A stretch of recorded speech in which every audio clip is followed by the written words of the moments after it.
Hey, what is good, you guys? It's your boy Randy Anderson here with another episode of, well, it's technically this is not an episode, but this is pretty much just a precursor to what I want you guys to do. So in the link in the description below, man, there's a link tree. You'll be able to follow the Facebook page, the YouTube page, Three Pyramids, all our pages, man. Lojo Speaks, Grit Sports Media for all your sports and stuff like that. So yeah, man, that link in the description below, man. Make sure you hit that. What I need you guys to also do is iTunes, Spotify, wherever you get your podcast. There is a link in the description also for the iTunes and Spotify and SoundCloud. So go ahead and it's about to be February. You know what I'm saying? So hit up your significant other's phone. You know what I'm saying? Guy or girl, it don't matter. What you can do to start February off right is, you know what I'm saying, go to that app, you know what I'm saying, iTunes, Spotify, whichever. Hit that type in word on the app, hit that follow button, give us a rate, and you give us a review too. You know what I'm saying? And start off your February right. But yeah, that's what I need you guys to do, man. Also, man, shout out to everybody that's been rocking with us on Facebook. So what I want to also let you guys know is, what I want you guys to know is this is my interview series. You know what I'm saying? It's like a little interviews and stuff that I do with people that I think is dope and who I think can bring out something better in me and then maybe you guys. You know what I'm saying? Where they share their life stories. And we talk about what they're doing in life right now. You know what I'm saying? What business they're doing or something like that. So yeah, man. This is pull up on the ad that you're about to be watching. But my last thing for my Facebook family is if you guys Facebook, YouTube, BitChute, when we go live, if you guys want to leave us voice memos or voice notes, please do that. If you guys want to call in during the show, I will gladly start putting the number back on screen or letting you guys know what the number is beforehand and during the show. So yeah, man, if you guys want to call, give us your phone calls and give us your thoughts and opinions on the whatever topic that we're talking about, man, for that significant day. Man, yeah, just let me know. Just let us know. Like, yo, the number's boom. You know what I'm saying? Call in, give your thoughts. If you agree with me, which you should, you know what I'm saying? It's me. You know what I'm saying? It's Randy. Or if you disagree with me, which I understand. I kind of have some wild takes sometimes. For the word on the ad page or the word on the ad page and either the sports page for Grit Sports Media or unofficial referees. You know what I'm saying? If you disagree or agree with any of us, or you have your own opinions that you want to get out that you haven't been able to talk to nobody, we're here, man. If we're live or even if we're not live, you can just leave a message and I will play it back live and we will talk about it. You know what I'm saying? So, man, yeah, with all that being said, this is Pulling Up on the Ave with your host, Randy Anderson, man. Peace. I'm out. Anderson here with another episode of Pull Up on the Ave, man. Yeah, so I got my brother in the building, Tony, Detroit's finest in the building, man. Tony, what's good, bro? Nothing much, man. Thank you for having me on again. Shit, I thank you, bro. I thank you. You know what I'm saying? So yeah, man, I actually want to, the reason why I'm doing this is because you are a journalist for, I don't know if you want to say who, but. No, man, I'm in my official capacity today. Okay. I'm a journalist for the Chicago Tribune. Hey. Before that, with my hometown paper, the Detroit News. Okay. Then before that, it was just a bunch of internships, man. I was at the Bleacher Report for a little bit when I wanted to do a little bit of sports writing. Okay. I did a little bit of boxing and college sports for them. And then there was a magazine over in Detroit, Black Life, Art, and Culture magazine. Okay. Yeah. So AKA, he's had his hand in a lot of different pots. So he's a bad motherfucker. That's it. That's it. He's a bad man. All right, man. So as a kid, what were one of your dreams as a kid? Man, it's kind of crazy. I think that this kind of was my dream as a kid, man. I grew up, kind of reading the newspaper every morning when I used to visit my grandfather over in Kansas City. So every morning we would kind of get up and started just kind of reading the sports page with him. and then we kind of chop it up about, you know, whether we thought that, you know, their takes on certain things were right, or just kind of what was happening with at anything kind of going on. Jason Whitlock was one of the guys I used to read, and I mean, it's kind of Really? crazy to see him where he was, That's uh, crazy. into where he is now. So I mean, but it just started kind of reading the newspaper, and as a kid, you know, you kind of stumble across certain words that you don't know or something like Hmm. that, and then grandfather was always a stickler for that. He said, you know, go get the dictionary, go get the encyclopedia.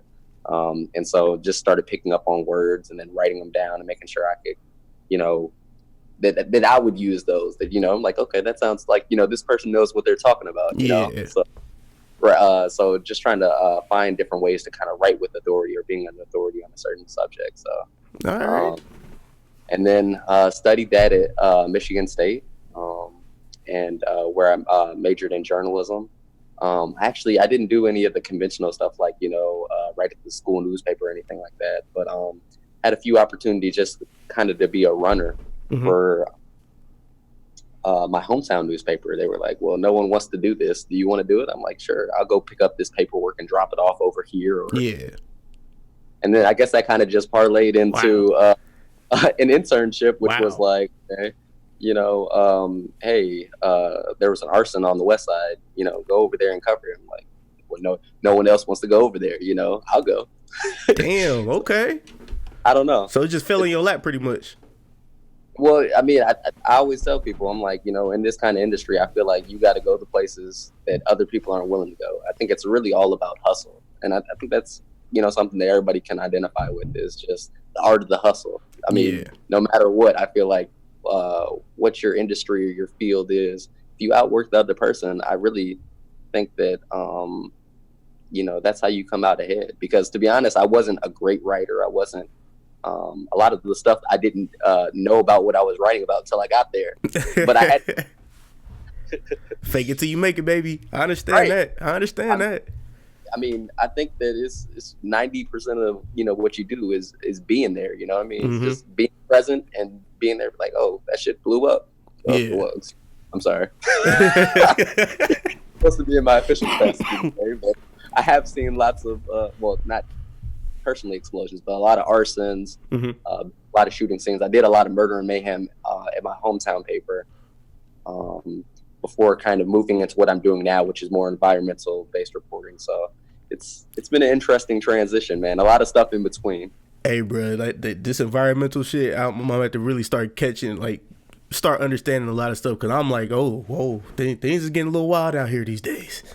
Well, you know, I think that it's weird, man, because like I said, it's one of those things where I never thought I'd be into the environment, but Hmm. it's essentially coming into it with no science background. It's just like, well, why should I care about this? Yeah. And that's essentially what I ask all the scientists, and maybe it takes a half hour or an hour on the phone with them, but it's like, well, why do I care about this? And then once you find out that why, it's terrifying. You know Yeah. what I mean? It's absolutely It terrifying. really is. Cause I'm just like, ooh, hold on.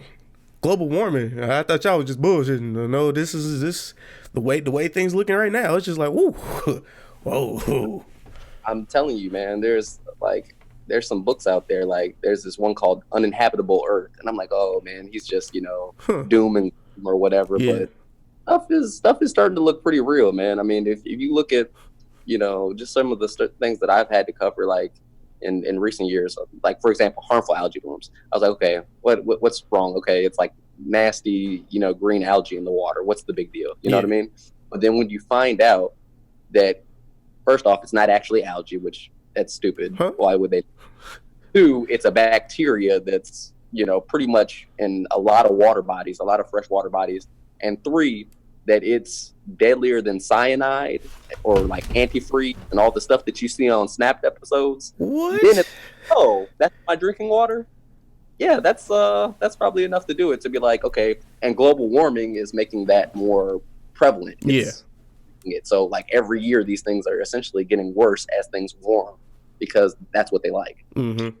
It's kind of like, okay, well, why didn't you guys just say that in, you know, the first place? But sometimes it takes, you know, just kind of untangling things to get there.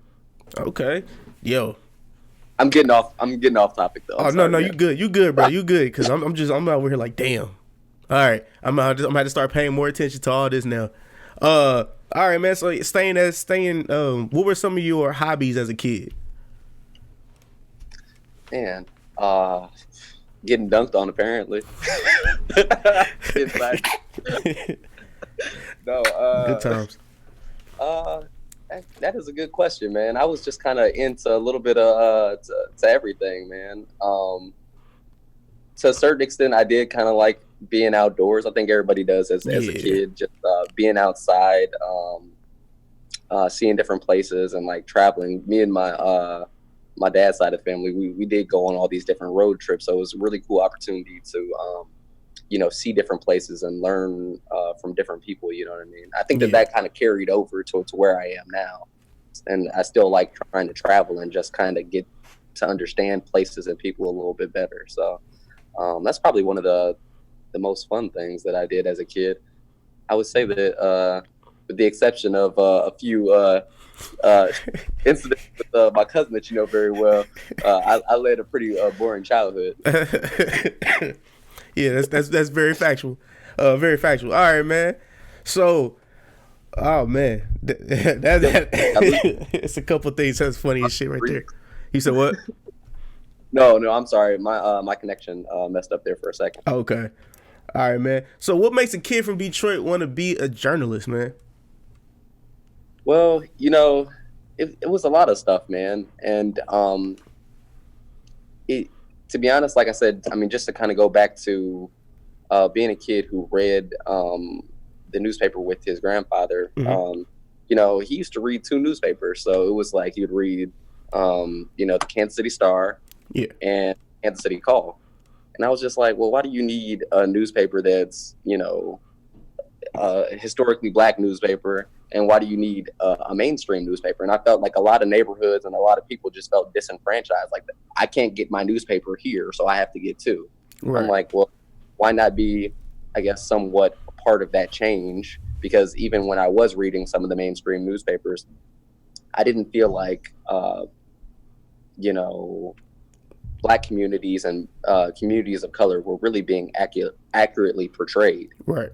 Um, so kind of going, and sometimes quite frankly, I just read stories. I'm like, man, you didn't even go to the neighborhood. You probably called police, or you called whoever you need to call, and you can tell by somebody's writing or by somebody's reporting whether they're familiar with the area or not. Hmm. It, I just don't like that, and to this day, I don't like when certain publications or certain reporters go somewhere, and it's just like, man, you're just so out of touch.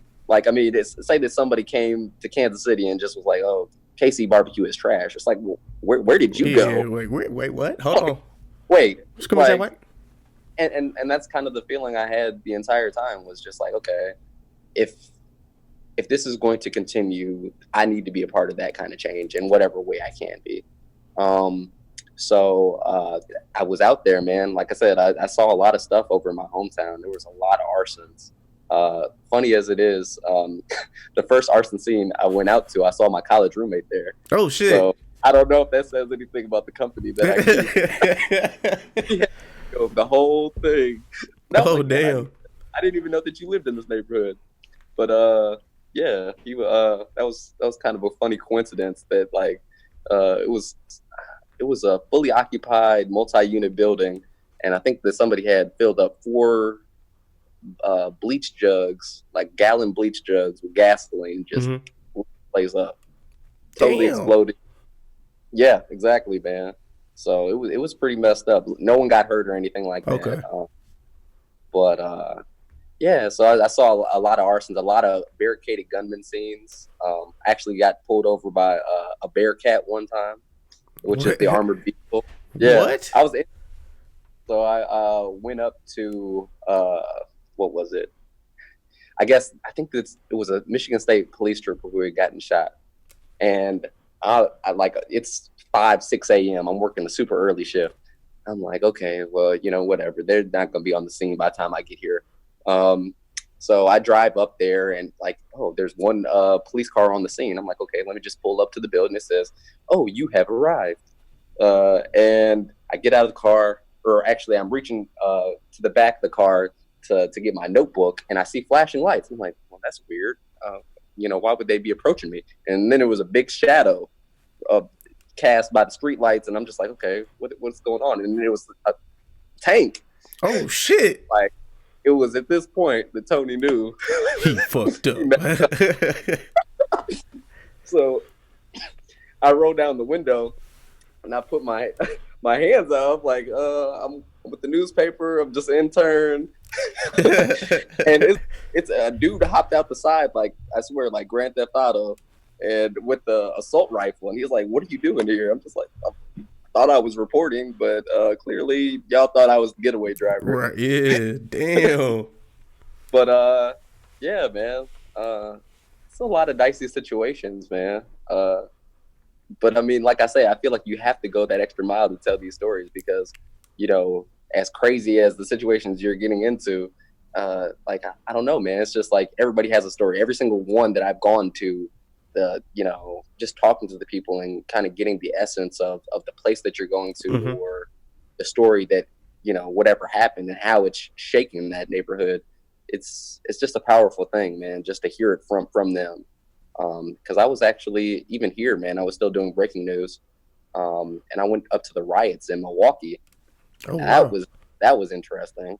Because that was post Ferguson. A lot of stuff had, burned down or whatever. And yeah, I mean, there when like the neighborhood was just trying to clean it up, man. No one wanted really to be around for that, which is like, when things were burning down or rocks or whatever were being thrown. But I mean, it was just, the level of humility and, just volunteerism and people trying to chip out and being generous was really just powerful sight to be seen. It's like people, even not from the neighborhood, came to the neighborhood to sweep up all the glass and, where the auto store had burned down and beauty supply went up in flames. Yeah, the power of unity. Right. Unity, and then it's, I mean, and then not to mention, it's like when all the cameras go away and, all the buzz kind of dies down. It's like you have to remember that, people still live there. Yeah.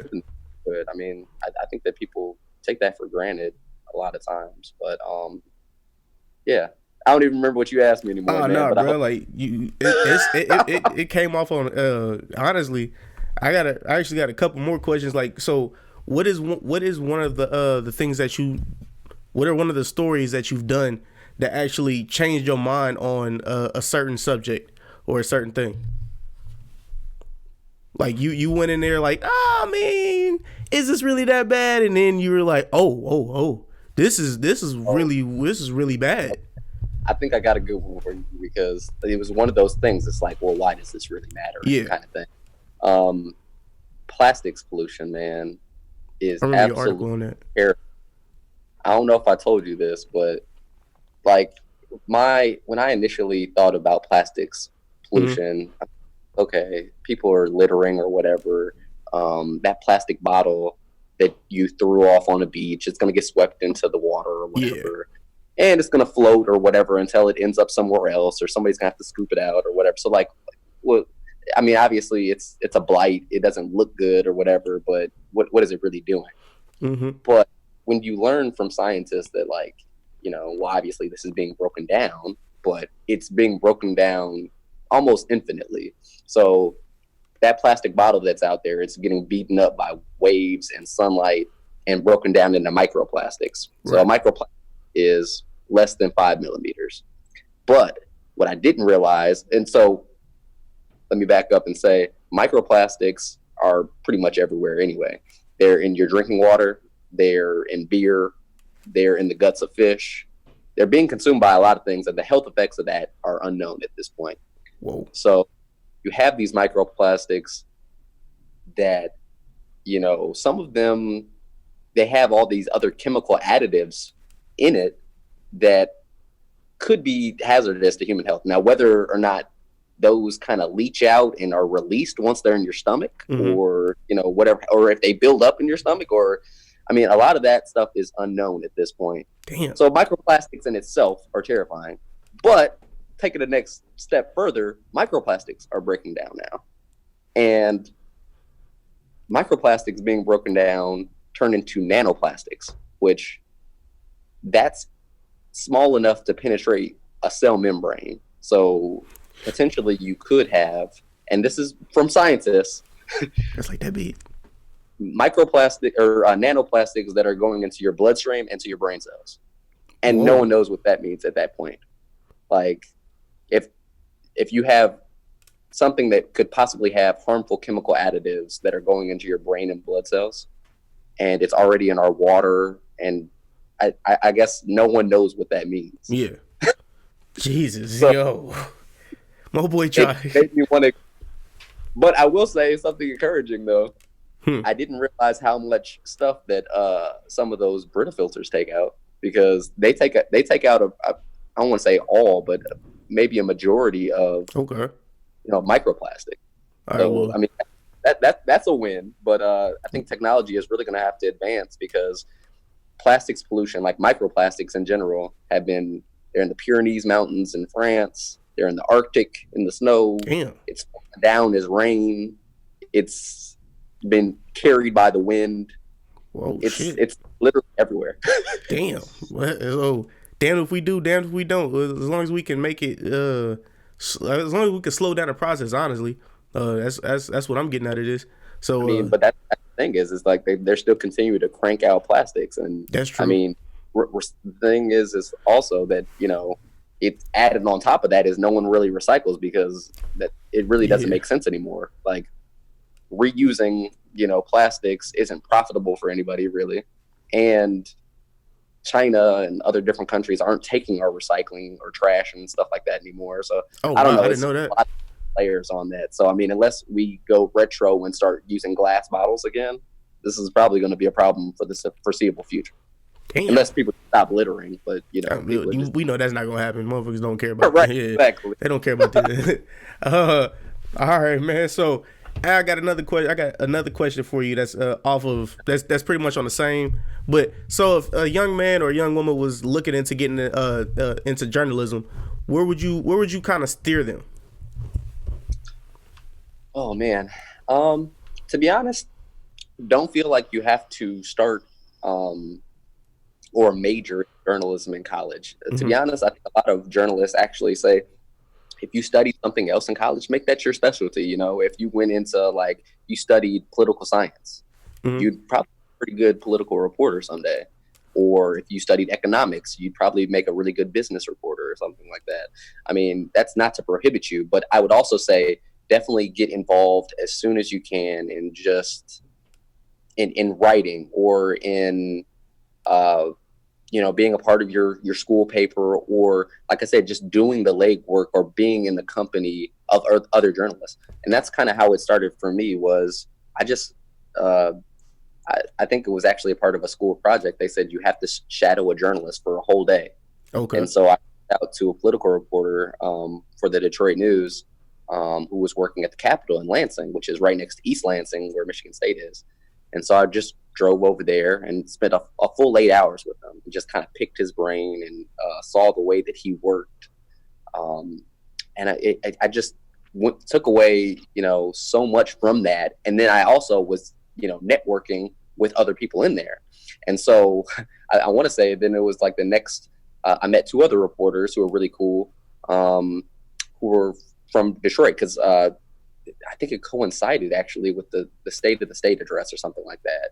And so they actually sent me out to try and interview some people, but I didn't even know who they were. And I was just like, I don't know what you guys expected from me, but I didn't expect to be recruited. I'm just here on a school project. Right. Yeah. But it's almost like those kind of things. It's like it's real world, training opportunities that you can just kind of get that baptism by fire, for lack of a better. Okay. All right. I like that. All right. So I got Parlay going to the state of the city, where I actually did help out over in Detroit with two other reporters. Mhm. And once I was able to do those inroads, that's how the Detroit News ended up hitting me up and saying, hey, something went down in like East Lansing. Can you jump on this? Oh wow. Or we don't have this. Can you go out? And like I said, I was very raw. I won't say I was as skilled or as talented as anybody else, Mhm. but I was willing to do the legwork. I was willing to go places and do things that people might say, man, I'm too good for this, But I feel like you have to take those opportunities and make them into, into bigger ones. Oh You wow. know, don't yeah. Damn that yo. All right. I mean, Cause like I said, being in the right places, and then also just, like I said, I was still very raw, but like trying to learn as much as you can from others, mm-hmm. so that when opportunity does present itself, to say like, hey, I can do something else. And that's essentially how this parlayed into, being an environmental reporter. Was like, I was always the breaking news reporter, but I guess a story popped up on the environment, and I was like, well, I'm going to take this as a personal challenge to show that I'm not all just Just murder. And yeah. I can do other things. I can be versatile, and also write about science, or do a deeper dive on climate change, or whatever that might be. So Okay. versatility is really big. Okay. All right. You had mentioned something about you talking to other people. So your network, is that all? Is that a good thing or a bad thing? Because I know, like in the podcast world and pretty much everywhere else in general, you network with people. You let them know your backstory. You let them know where you want to go and whatnot. And it could either help you or they could backstab you and they could harm you. So how critical is that in the journalism world? It's crazy, because I mean it is a very competitive industry. I mean, Yeah. we're in the same industry, man. It's cutthroat out here sometimes, but I would say that I've never looked at it as a zero sum game. Um, I've always kind of had a camaraderie with all of my colleagues, even when I was on a 2-year kind of fellowship here, which, Mm-hmm. like, there was no guarantee that I was going to be hired, Yeah. and they were in the same position as me. I was like, you know what? If I can help that other person, I'm going to help them, and I'm going to hope that karma helps Yeah. bring that back way, that if I ever need help. And it really was a really nice atmosphere, for that. But I have totally heard other experiences um, that have gone the other way, and it is very, just because some, especially in print, maybe not. Well, I'm not sure about the broadcast side, but print newspapers are shrinking and such. Yeah. So there are more limited spots and opportunities. So just the way that things are going with that. But at the same time, though, I feel like as a young and up and coming journalist, you do have to have that chip on your shoulder, Okay. because that's how I was. Getting my start was just like, you know what, I'm not going to let anybody outwork me. Or, when I went somewhere, I talked to every single person at that crime scene, or media event, or sports gathering, or like, just to find, I mean, I just did my due diligence, just be as thorough as possible. I think that, we're all guilty at some point of getting to a place where we're comfortable, where we're Mm-hmm. kind of complacent, and where it's like, okay, I have a pretty good handle on this. But when you're young and up and coming, man, I feel like you really kind of have to stick it to, you Yeah. know, all these other, like, more experienced folks, to say like, I can hang with you just as much as, you are an established name. I'm going to make mine.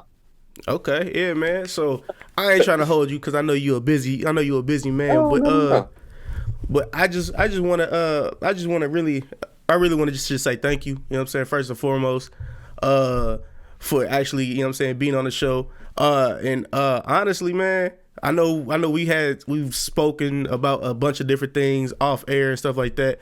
But man, I'm proud of you. Keep doing Thanks, the man. thing you doing, man. Hey, cause I'm telling you, you gonna be on TV. You think I'm playing, but you gonna be on TV soon. All right. The last question I want to ask you real quick before we bounce out of here is, so do you believe that writing is more important than actually being a part of the broadcasting group? Like the writing in 2020, do you believe that's more important than being in a part of the broadcast? Because we know how we have fake news and people just write these headlines Right. about something that doesn't match up pretty much to what they're talking about or what the headline is. What is your thoughts on that?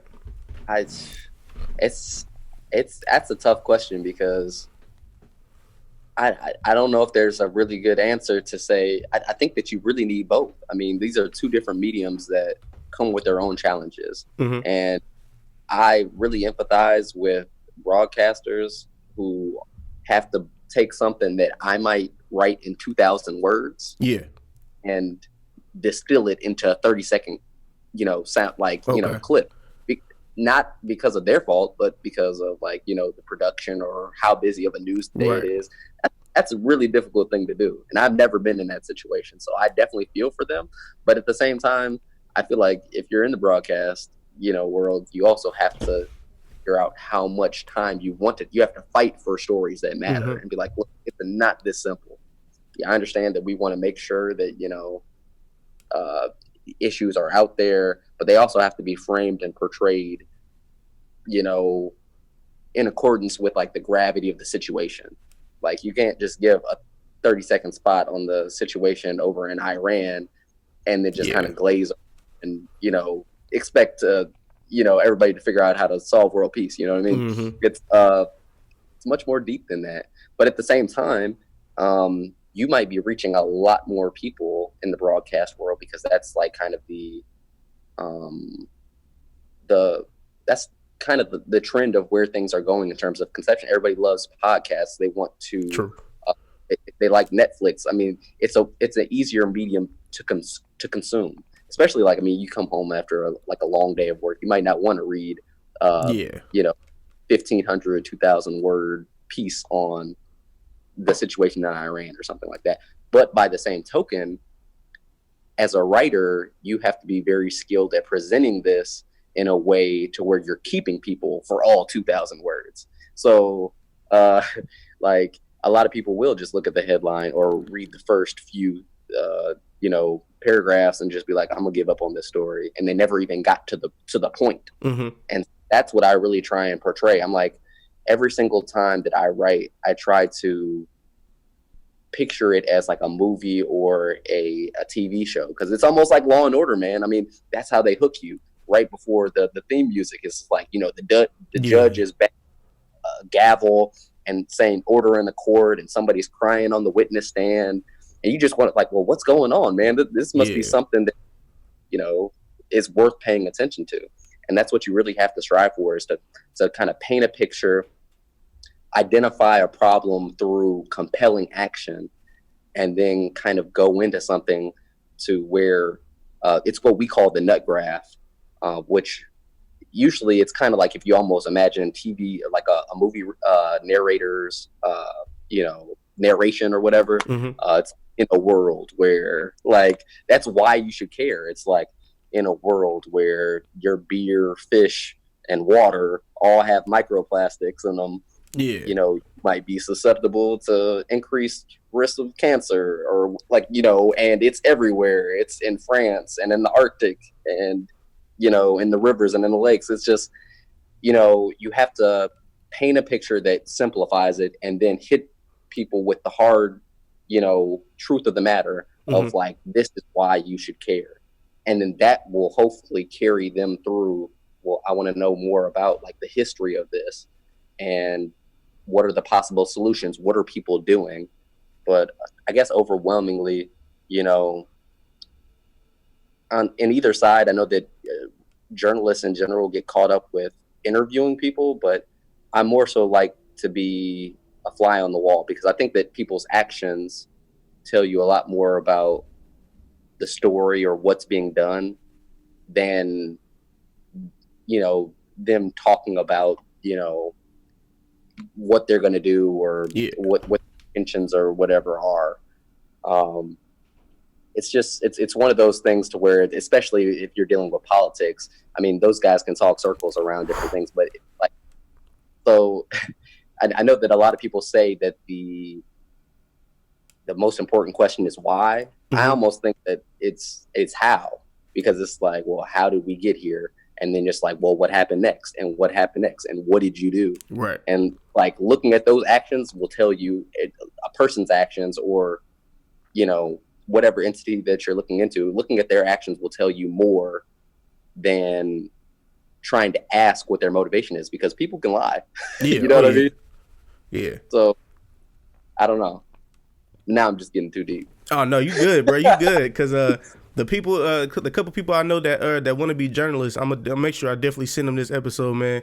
Cause yo, you dropped a few gems, more than one. It was Man, like more than 50. He was like Sonic the Hedgehog right there.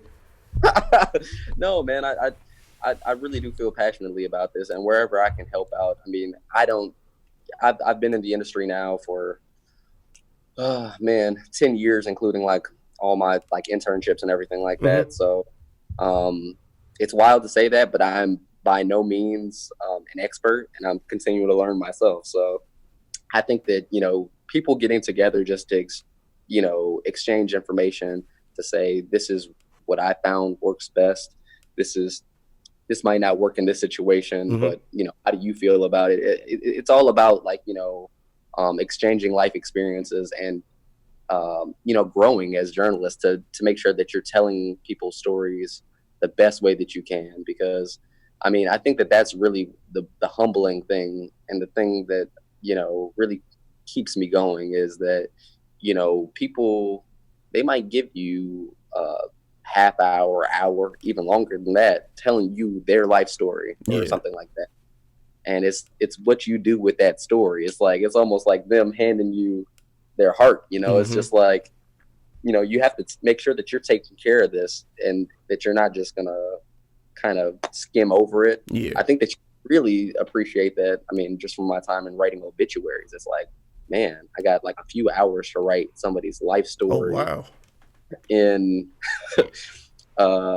however many words, and you just really want to take care of that. But I mean, even I mean, an obituary is one thing, but I mean, I feel like that's almost every day. No matter what story you're doing, you might not ever meet that person again in life. But they're entrusting you that you're going to tell it accurately and from their perspective. And that's all you can ask for, man, is to take care of their story and do it justice, no matter what perspective that they have. Dog. I just learned a couple new things about you. I ain't know yet. Oh shit, you real deep in the field. All right, man. Well, I know you're busy. Do you have any last words, man? Do you have any last words that you want the people to know? Let them know where they can follow you on Twitter, Instagram, or your business page. You know what I'm saying? My Twitter is @_ Tony Briscoe. Briscoe is BRISCOE. That's where you can follow me. Tweeting about the Great Lakes. I'm actually going up to Lake Superior to do our latest in a series on how the Great Lakes are faring with climate change. So we'll be up in Minnesota and in Wisconsin as it's frozen over and everything like that. So you'll probably see some pretty cool pictures just with us going ice fishing before my phone probably dies. But yeah, other than that, man, I really appreciate you for having me on, dude. You are supremely talented yourself, man. I know that you say that you don't consider yourself a journalist, but you are. I'm not, but I appreciate that. No, seriously, man. And in the same way that you say that I'm going to be on TV, I think it's going to be you first. I will be in the background. I don't know about on TV. But, I mean, we all going to be making money, man. We all going to be making money. That's all that matters, man. Exactly. 2020. Right. Yeah, man. This has been another episode of Pull Up on the Ave with your host, Randy Anderson, and my co-host, a.k.a. my brother / my guest, man, Tony Briscoe in the building. Yo, Detroit's finest journalist, whatever, man, because whatever he's put his hands on, he going to be good at it. That's all I'm saying. Yeah, man. Hey, bro. Appreciate you, dude.